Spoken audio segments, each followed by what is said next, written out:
So another thing I look for is a change in behavior. This is really important. I think a lot of pet parents, if they could clock this, it would be very helpful. You've changed the way I'm thinking now. It's about teaching dogs behaviors you want them to do, not learning Yeah. not to do things. That's such a game It's a changer. mind shift.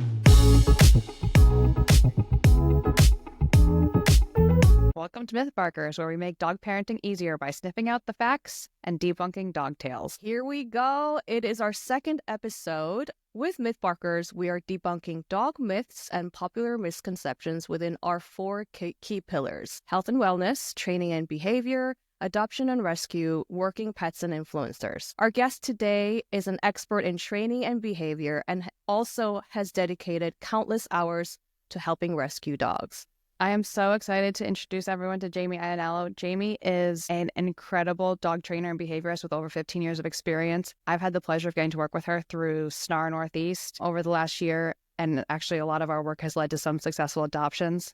Not to brag or anything. She's also helped me with my household because, managing a house with 6 dogs is no easy feat, and I could not do without Jamie. I've learned so much, and I know everyone listening today will too. Why don't we just jump right in? And, Jamie, why don't you tell us what made you want to get into this field and dedicate your life to helping dogs? Yeah. Well, first, thank you guys so much for having me. This is an honor. This is just very cool. So what made me get into dog training? It's an interesting thing when you are in high school and you hit that junior, senior grade and they're like, okay, what do you want to do? Where do you want to go? And you don't have very many creative options. And I was like, okay, I guess I'll go to business school, but I really want to work with animals. Okay, so if you want to work with animals, you go to veterinary school. That was like kind of the only option. So I'm like, okay, I'm not going to do that. I'll go to business school. And while I'm doing that, I just kept gravitating towards dogs. And so dog walking was something in the community that I was like, this is perfect. I can dog walk. I can build relationships in the community. And then I could go to school. And then eventually business school is not working for me. I need to be out there with the dogs. I want to learn more about the dogs. I was just this sponge. I needed to learn as much as I possibly could. So I went up to my parents and I said, listen, I want to leave college. And they're like, okay. They didn't really care.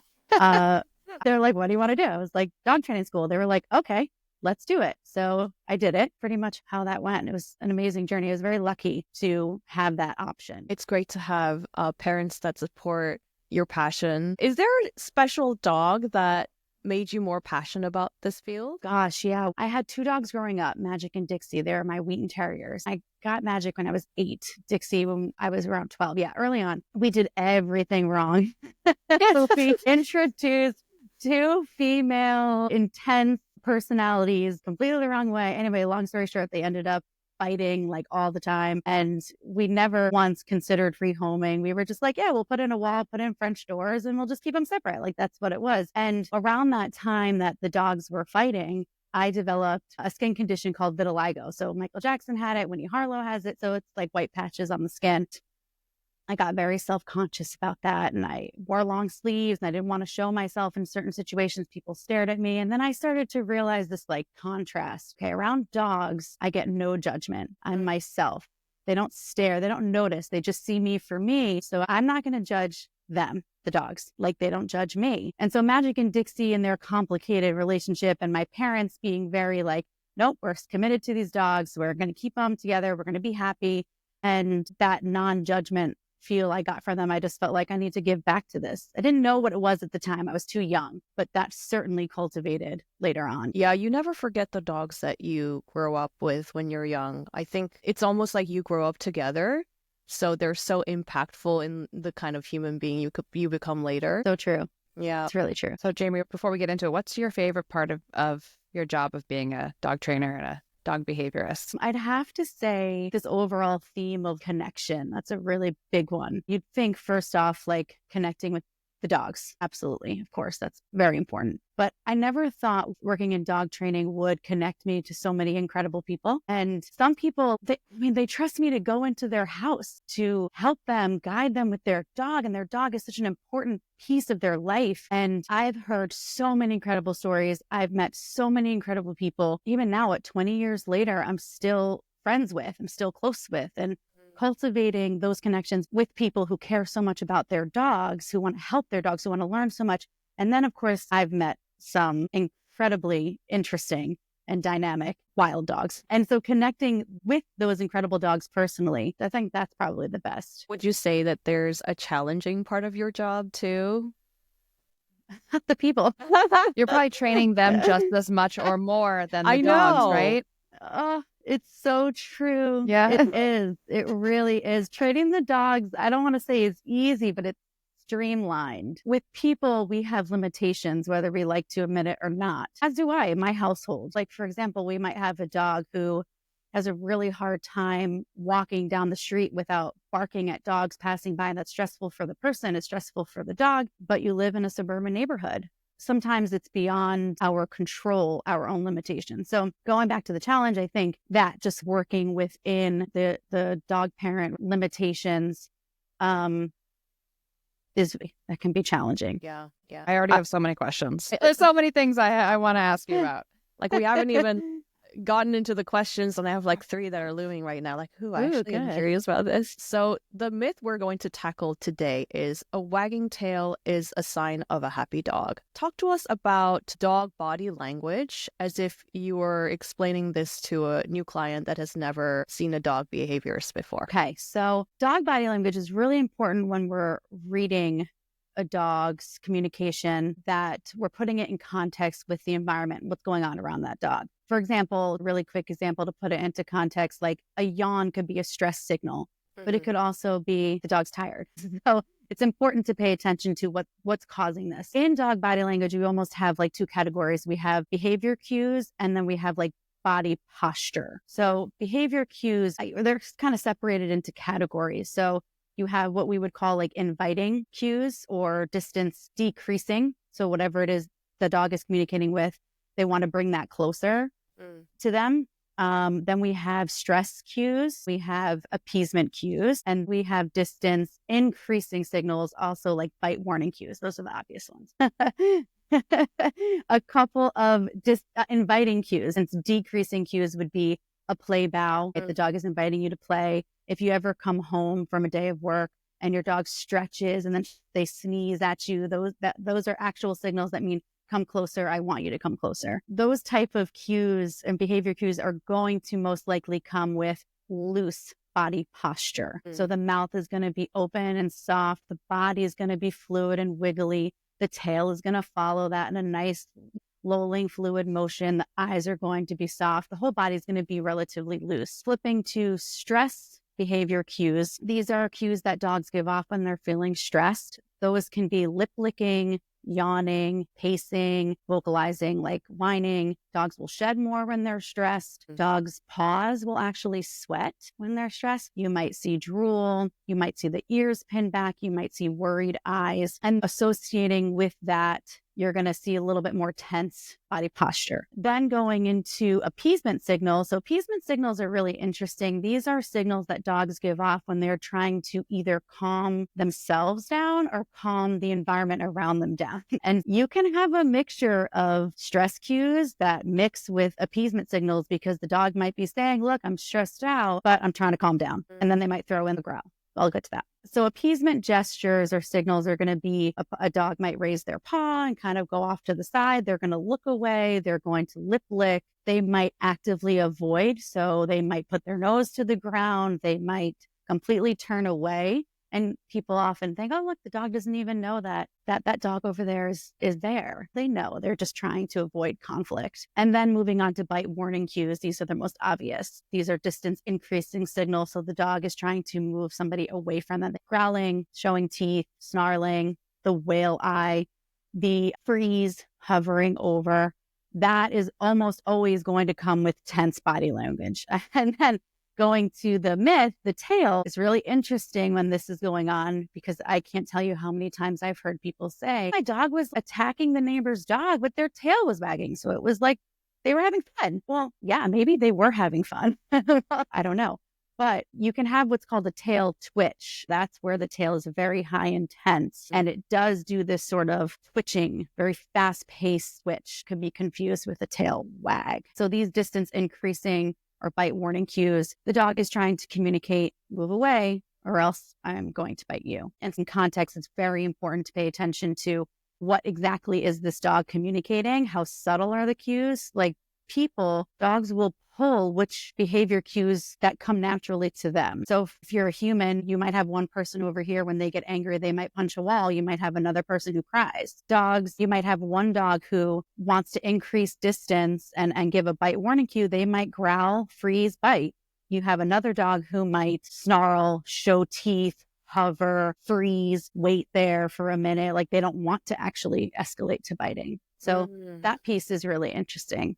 Yeah, they have different thresholds of how long they're willing to hold that to express themselves and communicate. Yeah, totally. Oh, that's so interesting. Jamie, you just reminded me of the first time I worked with you and you came to my house. I was just so blown away by your skill. You came in through my front door and the dog started barking and someone broke out of a gate. And all of a sudden, there's like 4 dogs surrounding Jamie as we were trying to talk and introduce her to one. And as I'm talking to her, trying to calm the dogs, she's clocking all their body language and she's going, see that dog, how she's backing up? She wants space. She's smart. She's taking that space. This one, he just tried to snarl and wanted to nip at me. That one over there who's chewing on a bone and just laying down with her back towards us, she's not concerned at all. And I'm like, how did you clock all this so fast in this environment? It made me really think like, wow, there's so much that we could learn from our dogs if we just paid attention to the Like behaviors all of the cues and the body language that they're giving us. They are communicating with us. Yeah. Just we sometimes don't know. And that's really why we wanted to have you on for this first training in behaviors episode, because we want to help other parents learn.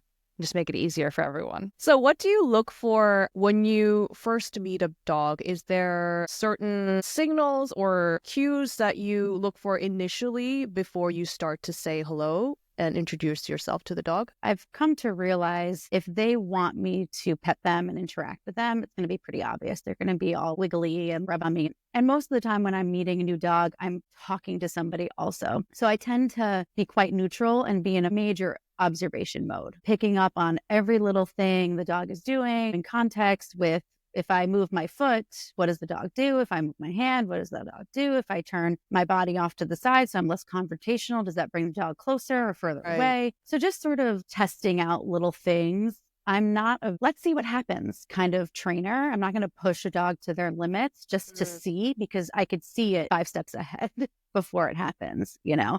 I also feel like it's so hard to gain back trust if you push it a little too far and it doesn't go the right way. Absolutely. There's no need to. So another thing I look for is a change in behavior. This is really important. I think a lot of pet parents, if they could clock this, it would be very helpful. A change in behavior is like, okay, if we get a baseline, a dog is behaving in a certain way. Let's use the example, they're eating food out of a bowl. I will clock their rhythm. What is the pace in terms of their lapping and licking, and where are their eyes and where's their body positioned and all that stuff. Let's say I move 1 foot away from the dog and all of a sudden they start to eat faster. And maybe they move their body to block me a little bit. And maybe their eyes get a little bit more shifty. Yeah, we could just kind of chalk this up to like, oh no, he just wanted to move. Oh no, his eyes funny. We could say all those things. Or maybe it's actually all happening for a reason. Right. The dog is paying attention to me, although he's not a danger or super concerned. He notices I'm coming closer. Now let's pretend I touch that dog and all of a sudden the fast-paced eating went to a complete freeze. That's a change. Yeah. And that means, please, I need space. So right there, we had a nice, easy rhythm of eating. I moved closer. He got really fast. That's my first cue. Then I went further and I touched and he froze up, didn't even want to eat anymore. Changes in behavior can be a really good flag for us to pay attention to, that the dog is noticing something. What I'm doing is affecting the dog in some way. That is such a great signal that we can pay attention to ourselves, so that while we're observing, if something seems a little out of the ordinary, that's our cue to watch even closer. Yeah. It's a great tip. So understanding, no dog's the same and there's not one correct approach to training, right? I'm sure there's a million different methodologies and approaches out there. How do you determine what's going to be the right approach when you're meeting a new dog, a new client, and you're going to start to work with them? Yeah, that's a good question. There's so many factors. Largely depends on the owner's goals, the owner's abilities, the owner's environment. I might have a dog that, if let's say was in a different situation, a different environment, might be totally fine, might never have any issues. Let's say reactivity to the delivery man because they have open windows. Well, you move into a house that doesn't have windows out the front, you don't have reactivity to the delivery man. And also for the owners, some things are really important to certain people that other people don't care about. So the goals are really important there. And then you have environment, and then you have the actual dog. What does that picture look like? What is this dog's point of view? I can hear what the owner thinks all day, but helping the owner understand the dog's perspective and how they need help and guidance and how to join those forces together. It can be really tricky trying to figure that out. I have this toolbox in my mind. I've learned all different types of methods of training. Some I will never use, some I may use, I don't know. I want to be knowledgeable just in case, but I will try certain things that I have maybe used in the past with experience with this type of dog. This worked with this type of owner. That worked. We'll try it. And I'll tell the owner, we're going to try this. We're going to do this. Let's check in a couple of days. Tell them if we need to shift, we can shift. So that's usually what I'll do. You spoke about your clients having specific goals. What is the most common ask or goal that these clients have? You read my mind. Ooh, I would say it's a really tough one because there's all different types of issues that arise. I think the most common behavior problem, if you could call it that I get asked about or get, brought in on is reactivity. And a lot of behavior issues happen in the adolescent time period.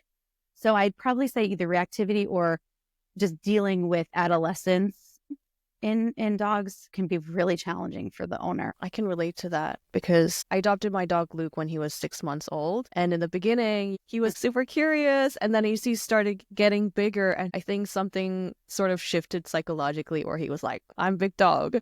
And we had to navigate a lot of, you kind of have to be like a marriage counselor too. Like you're like fixing relationships and offering each other a fresh perspective. I've had to do that with my late dog Bodhi and Luke. And I learned how much nuance there was in this process and also how little I knew about all of it. So I'm glad that you're shedding some light today to these burning questions because I feel like I too have done a lot of things wrong with introducing our dogs. I think I did that right because I worked with a behaviorist, but a lot of things I would change for sure. Can we talk about that? Introducing dogs, reactivity. We could do a whole other episode on because there's so many things I want to pick your brain on. And I love the way you explain the stages. So like we have to have you back for that. But can you talk about how do you guide people to introduce dogs the right way, whether it's a dog that's going to come visit or possibly a dog that's being brought into a new home when these dogs have not previously met? Kind of depends on the personalities. If I'm guiding somebody on this, I'm going to ask a lot of questions on their dog's previous experiences. So if we have a 5-year-old dog that has never had another dog in their home and has never interacted with another dog or hasn't interacted with another dog off leash since it was 4 months old, we're going to have a dog who has a harder time communicating with other dogs simply from inexperience. So I'm going to ask a lot of questions, get a lay of the land of the dogs that we're dealing with. I used to say parallel walks all the time. Parallel walk, just go to neutral territory, walk, walk, walk. And then, of course, we're learning every day.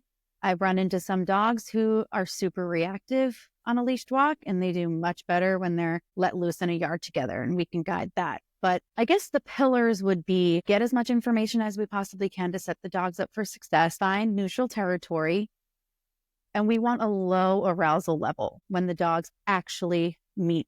So whatever we need to do to get that arousal level low, so the dogs are chill, they're smelling, they're not focused on each other, they're not confrontational, they're not coming in hot, whatever we have to do to get that, that's what we have to do. So the initial meet should go like that. And then within the home, that acclimation process needs to go slow. So we have the slogan, slow is fast. In the dog training world. It's amazing. And it's hard. It's so hard because we just sort of, as humans, like we want this instant gratification. We bring a dog in, we want everything perfect. We see it now so much. Social media, we see these, so many stories that are inspiring, and there are struggles behind the scenes most of the time. And so slow is fast. What this means is we take this acclimation process slow, but moving forward. So we like to have the dogs not having a lot of confrontational situations in the house. So I call them sticky situations. And so sticky situations, oh yeah, these are the best. These are easy for pet parents to pick out because they're potential areas of conflict between the dogs, almost always around resources. Yeah. Food, couch, space, human attention, doorways when they're wedging through the doorway. So when we have sticky situations sort of matched with high arousal levels, doorway, delivery man, boom, there's a lot of stuff going on there. If we present 2 or 3 dogs with these sticky situations too soon, they don't have enough trust and understanding and experiences with each other, or let's say they potentially don't have enough to withstand what some of these situations might bring, the disagreements, the micro conflicts. And then over time, you can have some problems between the dogs because they're just put into these situations too soon before they're ready. Yeah. And every dog would have their own trigger based on their interest too. Because if they're like food motivated, then obviously they're going to be super triggered around food and treats. If they don't care about treats, they might not care and be in the other side of the room. Right. Oh, that's very interesting. And they might not care until the other dog comes around. And then we go back to the body language, right? Pay attention to the change in behavior. I'm a big fan of baby gates. I'm a big fan of crates, with, of course, the added enrichment exercise, finding what makes that dog really happy and doing those activities with that dog to have a balanced routine, boundaries, training, obedience, all those things are going to help aid this process. But baby gates are good. Yeah. I'm so glad that you mentioned crates because I feel like the crates are also sort of like there's a lot of misconceptions around Definitely. crates. So can you explain to us a little bit of the reasoning behind having crates in the house and what your process would be to introduce crate training to maybe a young puppy that's coming into a new home? So what we need is a safe, confined space for puppies and dogs to go into. They have their safe space to keep them out of trouble. We have a dog who doesn't like visitors. We have a visitor coming over. They can go in their crate. If they're not crate trained, we don't have that ability. God forbid an emergency. Really important to have a dog crate trained. And so how we start crate training for a dog is to make it a very happy place. A lot of positive associations. We don't want it to be an area of punishment for them. We want them to go into their crate space with happy things, bully sticks, chewies, their meals and puzzle dishes is great, frozen stuff, all the goodies. We could talk forever about those. So a fallout with crate training that I find with some families and households is they crate too much without that balance of enrichment and exercise. Your dog do stuff that fulfills them. In order for crate training to go in the right direction, you need all these positive associations and all that stuff, but also the dog needs to be tired, needs to be fulfilled, needs to be enriched. And if you're not doing that and you're putting your dog in the crate, maybe too much or maybe not, right? Maybe not that much. They're going to have this pent up energy and it's not going to be a good thing. That's a really important factor to stress as well. Just because you can have them in the crate when the guests are there doesn't mean they don't need all of the other things like walks, sunshine, other things to sniff, to feel happy, to exercise. So thank you for stressing that. How do you tell the difference between normal kind of adjustment to a crate, like puppies that are pushing back? They look like they're maybe a little bit stressed or uncomfortable. They're getting used to it because it's so new, and actual separation anxiety. Because I know that's something that we see a lot with rescue dogs when they immediately go into a new home. It's like, oh, they have separation anxiety. I think that term gets thrown around a lot. I'm sure you probably hear it. Yeah. Oh, yeah. Yeah. How do you really tell the difference? Question. It's really hard. And it's so funny that you say that because I feel like in the last couple months, separation anxiety in my world has been thrown around a lot. And, I start to go the opposite. Now I hear separation anxiety and I'm like, no, hold on, convince me. I need more information. Let's not label because God, we label a dog with separation anxiety in the rescue world. People want nothing to do with that. So before we label it that, let's actually figure out what this is. And so it's very interesting. Let's just say separation anxiety, it can be boiled down to certain root causes. For example, I've had a dog who's fine being alone, but really freaks out when the door closes behind them. It's so interesting. Totally fine being alone, but the action of a door closing with the owner leaving, that just snapshot made them panic. If the owner went through a different door or the dog was in a room and the owner went out, somewhere, another door where they couldn't see, totally fine. It's really interesting. So you could have a dog who's frustrated in confinement and is otherwise totally fine being alone. So that would be like an issue with the association with the crate or baby gated area or something. You can have a dog that truly cannot survive being alone. They just press that panic button and totally freak out.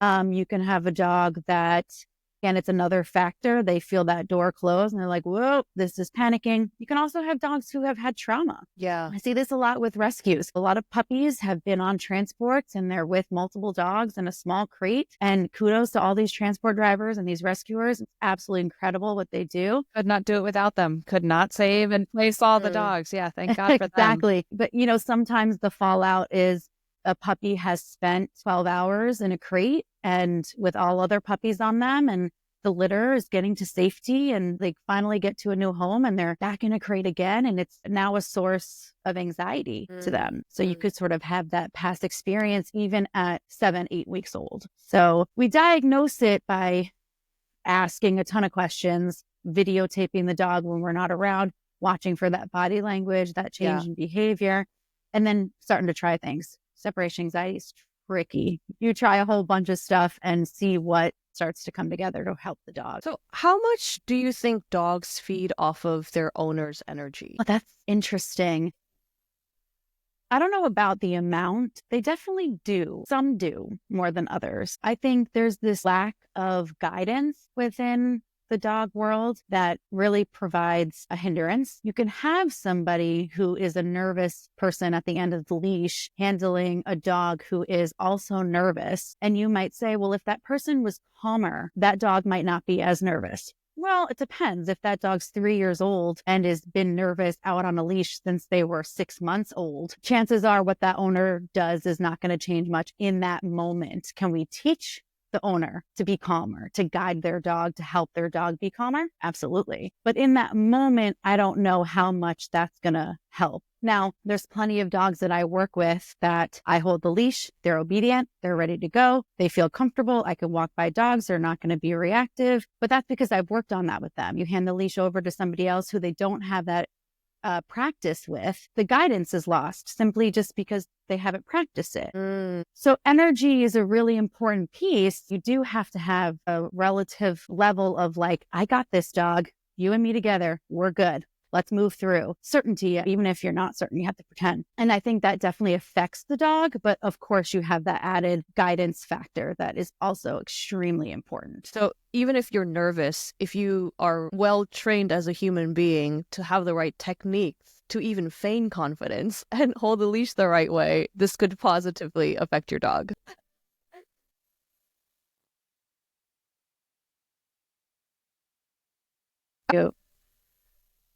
Jamie, what would you say are the most important things that the dogs are looking to get from us as the parents or the handlers, the leaders? What are they looking to us for?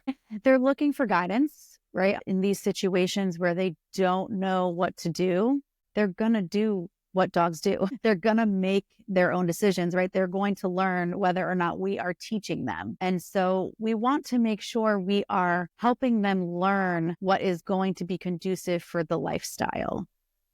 And that can be very tricky for certain people. So I'd say guidance in those situations. So like, again, we have a dog who pulls on a leash and I'll have people that will say, my dog's pulled on the leash and I don't know what to do. Okay, why are they doing that? Have you ever rewarded them for not pulling on the leash? Have you ever changed direction? Have you ever taught them not to pull? No. Okay, so let's teach them. Humans tend to be quite reactionary. How do I get my dog to stop doing this? Well, have you ever taught them to do something else? Dog jumps on the counter while we're cooking. We'll teach them to lay down while you're at the counter. Wow. Teaching alternative behaviors is really important. I think they're also looking for their fulfillment. So sometimes I'll look at dogs as like a pie chart, and every dog is slightly different what they need. You might have a herding dog who needs, say, 25% obedience, 50% fulfilling that herding instinct, and then 25% chewing on stuff. So I create these pie charts per dog and try to figure out how much do they need of what thing And then we can say, okay, we have a herding dog who, let's say 3 times a week, they need to get out, with that herding ball. And then the other 2 days we can do some obedience walks. And then the other 2 days we can do some chewing or something. I'd say finding your dog's fulfillment makes them tick. And we often look at that as a problem. My dog likes to rip up couch cushions. How do I get them to stop? Maybe we give them something to rip while we're also teaching them to not rip things, So if we can compartmentalize it and sort of honor what the dog naturally wants to do, then we can also teach them not to do it. And we might have a better result there because we're giving them the outlet for it. Have you seen that trend of dogs eating cabbages? I had never seen that before. There are actually so many enrichment ideas if you think about like all of the options that are out there. And so my next question to you is, how important is positive reinforcement in prompting behavioral change? So important. Going back to teaching your dog what you want them to do and focusing a lot on that rather than waiting for them to do something wrong and then trying to stop it. I call it reward the good. Just if you like what you see, reward it.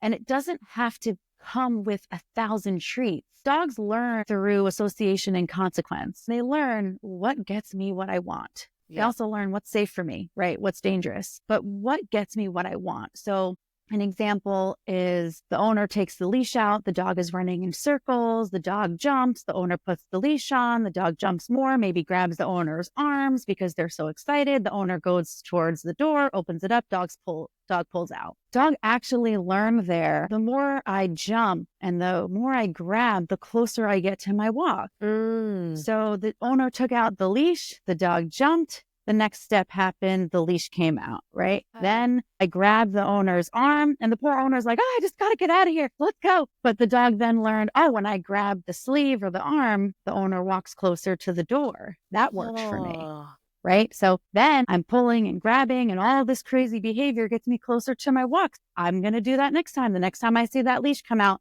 boom, I'm jumping, I'm grabbing. Now, if we can actually teach the dog, when I take the leash out, 4 paws on the floor gets you to the next step. A lot of times we can just wait, just stand there holding the leash. The dog's jumping. You just take out your phone and wait 2 minutes. Eventually, the dog is going to stop because it's not getting them what they want. Once they stop, bend down to leash. They might jump up. You might have to do that 3 or 4 times, right? The dog jumps, leash stops getting put on. You want to move to the next step. We need 4 paws on the floor. That reinforcement, the positive reinforcement can come with natural occurring consequences. You don't have to have a treat pouch on you all the time, although I do love that. But again, teaching the dog what gets them what they want is calm behavior, not rowdy, crazy. This is eye-opening because I've always thought of positive reinforcement as treats because my dog is so motivated. I wasn't thinking about my reaction to him and how he might read that. So it's really important to also train the human being to hold reaction and instead react in a way where your dog can benefit and learn what is the right thing to do, what is not the right thing to do. Yeah, I actually love that terminology that you just said, hold the reaction. I'm going to use that. I just stole that from you. Please do. My toolbox. Like to think the fact that they're observing all of that. Yes. And each interaction with us going, this is how I get attention. This is how I get a walk. It's like the jumping when you come through the door every day. They're just vying for attention, right? They're so excited. Teaching them to be calm. Amazing.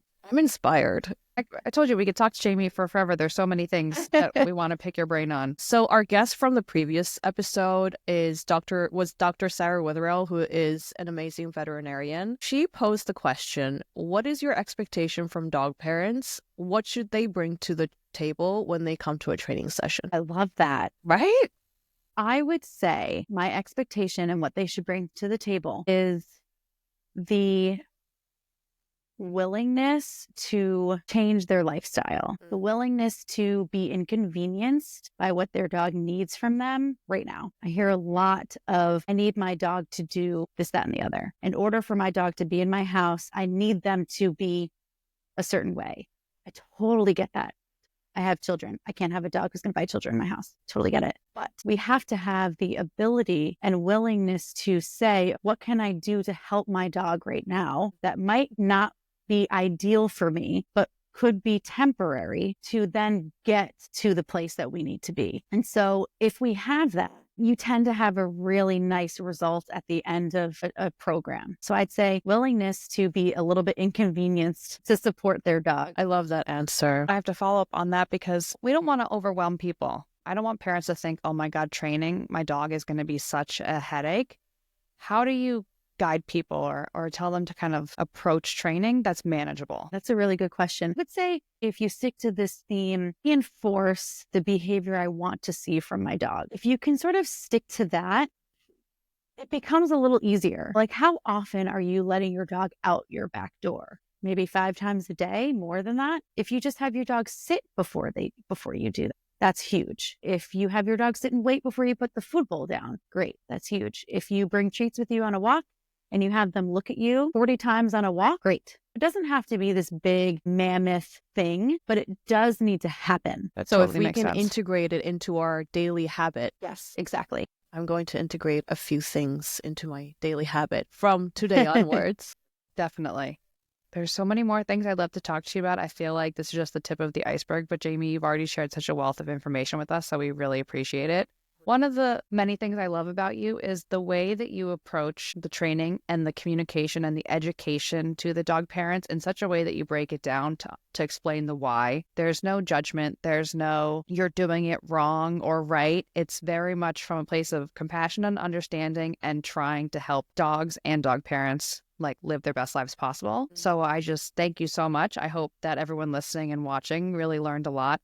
We're definitely going to have you come back. There's just so many things, and we only got into a few. My biggest takeaways from this episode, which was really eye-opening, was first, you really need to observe your dog as well as the environment and the situation and evaluate based on the context rather than just labeling certain reactions as bad behavior. That's one thing that I thought was really, really incredible. 2 is a different way of thinking about dog behavior. I think sometimes as people, we can, like you talked about reactivity, how that if a dog has prey drive, that's just a part of its nature based on its history. Just because it doesn't agree with some of the behaviors that we want, it doesn't mean that it's reactive. So being more specific about these areas of definitions and understanding the individual dog better in order to find the right solution instead of having a one solution fits all. Also learned how important it is for human beings to be committed and invested in this process, because at the end of the day, if we are their guardian, we have to step up and play that role.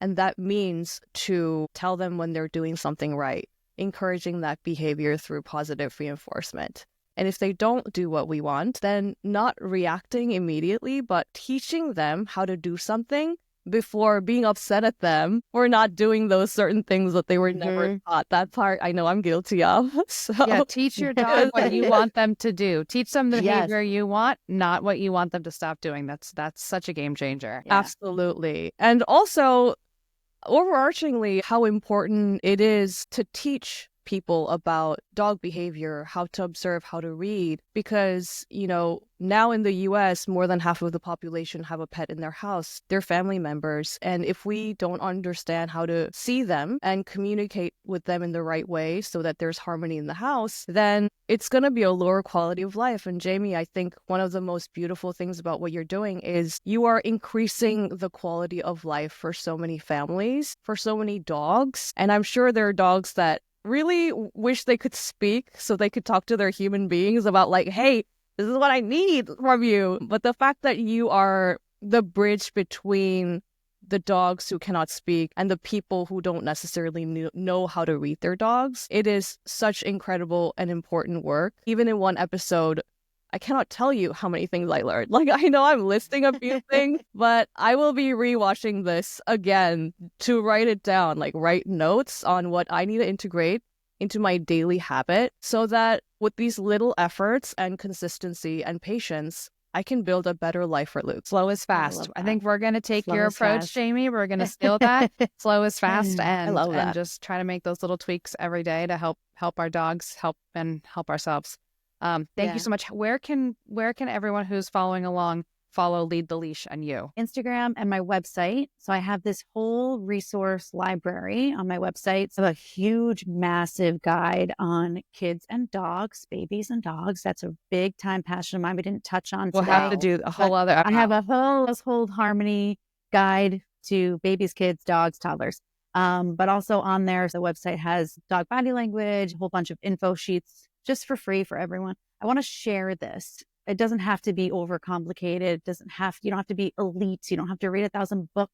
We just have to learn from each other and just do it. So this information should just be out there. It's so important. Thank you so much for creating that resource. And thank you so much for joining us today. I am incredibly happy. I feel like this is the most I've learned in 1 hour in a long time. You guys are amazing. Thank you so much for having me. It's an honor. Everyone, Jamie's coming back again. I'm committing for her. I hope everyone learned a lot. Thanks for joining Myth Barkers, where we make pet parenting easier by sniffing out the facts and debunking dog tales.